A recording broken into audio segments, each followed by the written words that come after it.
আবু বকর সিদ্দিক রাদিয়াল্লাহু তাআলা আনহুকে নিয়ে। তো উনি যে আমাদের প্রেরণার বাতিঘর এবং এর সাথে যে আমাদের অনুষ্ঠানের যেই একটু সংশ্লিষ্টতা, এটা যদি প্রথমে আমরা ডক্টর মতিউল ইসলাম স্যারের কাছে যাই। আলহামদুলিল্লাহ ওয়াসসালাতু ওয়াসসালামু আলা রাসূলিল্লাহ ওয়া বাদ।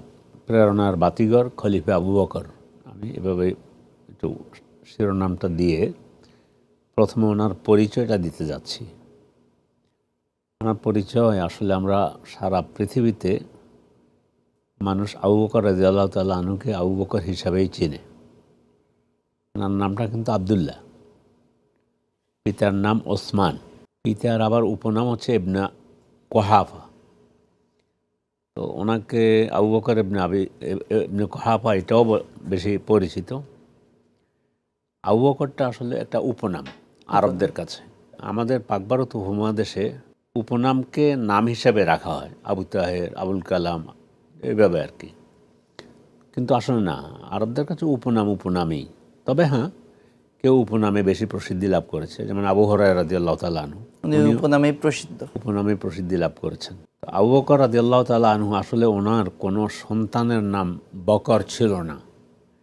এই নামটা এমনিই উনি পেয়ে গেছেন এবং উনিও এই নামের উপর সন্তুষ্ট ছিলেন এবং পছন্দ করেছেন। বিধায় আল্লাহ এটা কবুল করেছেন আবু বকর নামেই। আবু বকর নামে আল্লাহ তাআলা তিনি কবুল করেছেন। ওনার সন্তানদের মধ্যে যারা আছে তাদের মধ্যে মুহাম্মদ আছে, আব্দুল্লাহ আছে, আব্দুর রহমান আছে, মেয়েদের মধ্যে আসমা আছে, আয়েশা আছে, হ্যাঁ ওনারা আছেন। কিন্তু নিজের আপন ছেলে মেয়ের কারো নামে ওনার উপনামটা সংশ্লিষ্ট ছিল না। এখন ঐতিহাসিকগণ বলছেন যে আবু বকর নামেই ওনার এই উপনামেই তিনি পরিচিত এবং এটাই সারা পৃথিবীতে প্রসিদ্ধ।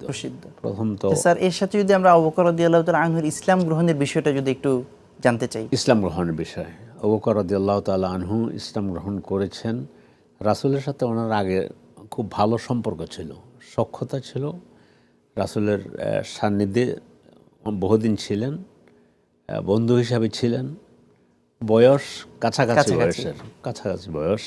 আল্লাহ রাসূল সাল্লাল্লাহু আলাইহি ওয়াসাল্লামের চরিত্র, আখলাক, এসব কিছু ওনাকে আকৃষ্ট করে ওনার ইসলামের ব্যাপারটাতে বেশি বেগ পেতে হয়নি।